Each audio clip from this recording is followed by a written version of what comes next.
হাওড়ার ঘুষুড়িতে একটি কারখানা ভেঙে গিয়ে সেখানে 4 জন শ্রমিকের মৃত্যু হয়েছে। তুলোর গোডাউন ভেঙে এই বিপত্তির ঘটনা ঘটে। জেএন মুখার্জি রোডের ঘটনা। তুলোর গোডাউন ভেঙে চাপা পড়ে মৃত্যু হয় 4 জন শ্রমিকের।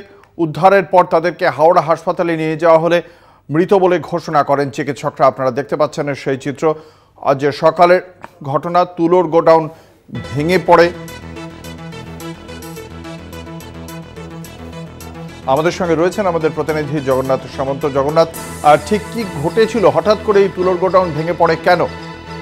দেখো, তোমাকে বলে রাখি, ঠিক 4:30 থেকে 5টা নাগাদ সকালবেলা আচমকাই শ্রমিকরা শুনতে পায় একটা জোরে আওয়াজ, এবং সেই শুনতে পেয়ে 9 জন রেস্ট করছিল এই গোডাউনের ভেতরে, এবং তার মধ্যে 5 জন প্রাণে বেঁচে পালায়, অর্থাৎ দৌড়ে পালিয়ে যায়। কিন্তু 4 জন সেই জায়গায় গোডাউনের যে তুলো এবং শার্ট কাপড় ছিল তাতে চাপা পড়ে যায়। এবং তোমায় বলে রাখি যে গোডাউনের ভেতরে কাঠের সেট করে তার উপর মালপত্র রাখা হতো, সেই কাঠের সেট ভেঙে তারা চাপা পড়ে যায়। ঘটনাস্থলে ঠিক 6টা নাগাদ দমকল কর্মীরা আসে, হাওড়া সিটি পুলিশ, বালিপাঁচগড়া থানার পুলিশ, বিভিন্ন এলাকার যে গোডাউন রয়েছে তার শ্রমিকরা হাত লাগায় তুলো এবং শার্ট কাপড়ের যে মজুত করা ছিল বের করার পর দেখা যায় যে 4 জন যে সম্ভাবনা ছিল 4 জনকেই উদ্ধার করে হাওড়া হাসপাতালে নিয়ে গেলে মৃত বলে ঘোষণা করে হাওড়া হাসপাতালের ডাক্তাররা। প্রশ্ন উঠছে হাওড়া পুরসভা এবং প্রশাসন, এই যে বেআইনিভাবে গোডাউনগুলো গজিয়ে উঠেছে, কেন রক্ষণাবেক্ষণের